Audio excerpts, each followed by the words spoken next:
Nah, sekarang masuk ke acara 5, yaitu tentang sampling penerimaan. Di sini udah diketahui studi kasusnya, yaitu industri kopi Merapi ingin melakukan sampling penerimaan. Di sini udah diketahui bahwa jika digunakan General Inspection Levelnya itu 2 dengan AQL 10, nah, yang diketahui selanjutnya itu berdasarkan sampling penerimaan tunggal yang telah dilakukan terhadap 25 lot biji kopi diperoleh hasil seperti pada tabel di samping.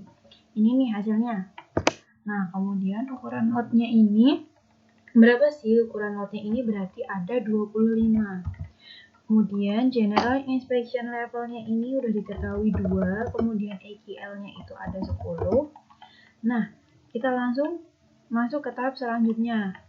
Sebelumnya ini buat apa sih? Nah, ini itu diketahui buat membaca kode yang ada di tabel ini dengan menentukan kode hurufnya. Nah, di sini udah diketahui bahwa batch size-nya atau ukuran lotnya itu ada 25, kemudian general inspection levelnya itu 2, kita tarik garis lurus, maka didapatkan huruf C. Maka kita masukkan di sini huruf C. AQL ini akan digunakan pada tahap selanjutnya.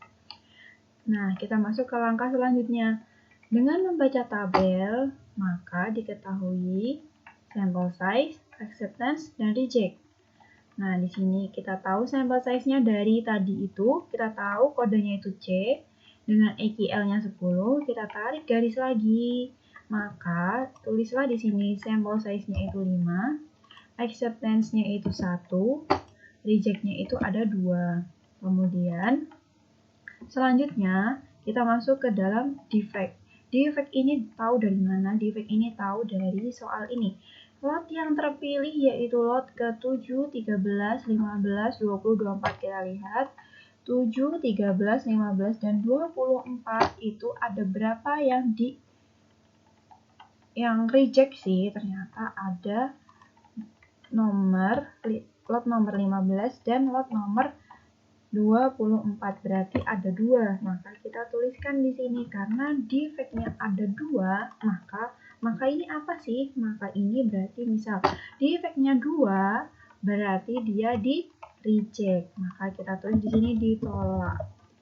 Kemudian persentase cacat dalam satu lot ini hitungnya gimana sih? Hitungnya dengan cara defect-nya tadi ada 2 per N itu jumlah lot 25 dikalikan 100%.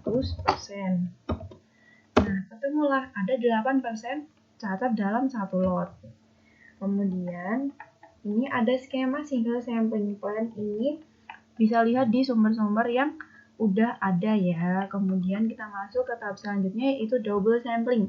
Double sampling itu apa? Double sampling itu kita mengambil sampling sebanyak 2 kali. Nah, di sini kita lihat tabelnya beda lagi, yaitu ada di bawahnya, tapi yang diketahui kayak yang di awal tadi, kode sample size-nya itu C dengan AQL-nya 10. Nah, kita tahu nih sample size-nya dari mana, acceptance-nya dari mana, reject-nya dari mana, dari tabel ini. Kita mengambil sebanyak 2 kali pengambilan. Yang pertama, kita harus ngambil 3 dulu, 3 lot. Kemudian accept-nya berapa? Ini tariklah garis lurus lagi dari sample size ke sama AQL-nya. Nah, ketemu nih acceptance-nya itu 0, reject-nya itu ada 2. Nah, kalau semisalnya ada defect 0, berarti otomatis lot itu diterima. Berarti lot itu diterima tidak perlu melakukan pengambilan kedua. Dan jika pada lot tersebut ditemukan defect 2 langsung, maka lot tersebut langsung ditolak tanpa melakukan pengambilan kedua. Tetapi jika defect-nya yang ditemukan itu ada di antara 0 dan 2, maka dilakukanlah pengambilan kedua. Nah, jadi langsung saja kita masuk ke sini. D1, kita tahu di mana sih defect pada pengambilan pertama dari soal ini. Nah, di sini itu diambil sampel pertama pada lot ke 5, 14, 24.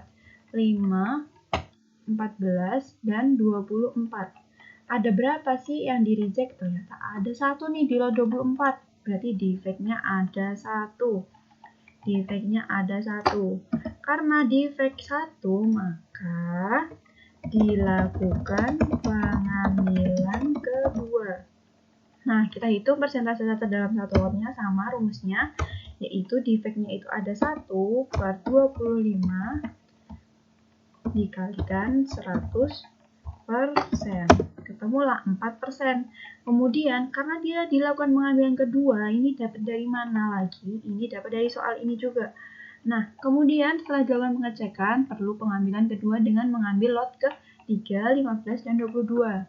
Kita lihat 3, 15, dan 22. Nah, 3, 15, 22 ini yang di reject ada pada lot ke-15. Maka kita tulis di sini defect-nya ada berapa? Defect-nya ada 1. Kita hitung lagi persentase cacatnya. Gimana sih? Rumusnya sama kayak tadi, 1 per 25 dikali sama 100%. Nah, didapatkan 4%. Nah, ini kita hitung nih defect dari pengambilan pertama dan kedua ada berapa sih totalnya? Totalnya berarti ada 2. Nah, kemudian karena D1 dan D2 itu ada 2, maka kita lihat nih. Nah, ini jangan lupa diisi bahwa sampel size-nya itu ada 3, kita harus ngambil sebanyak 3 kali. Terus, kalau semisalnya defect-nya ada 1, maka lot tersebut diterima. Tetapi jika defect-nya ada 2, maka lot tersebut ditolak.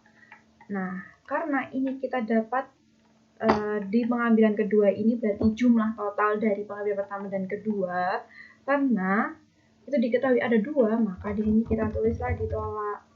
Nah, kesimpulannya itu persentase cacat dalam satu lot ada berapa sih? Langsung aja kita jumlahkan ini dengan ini. Ketemulah ada 8%, seperti itu. Kemudian ini skemanya sama, carilah di sumber yang udah ada. Terima kasih.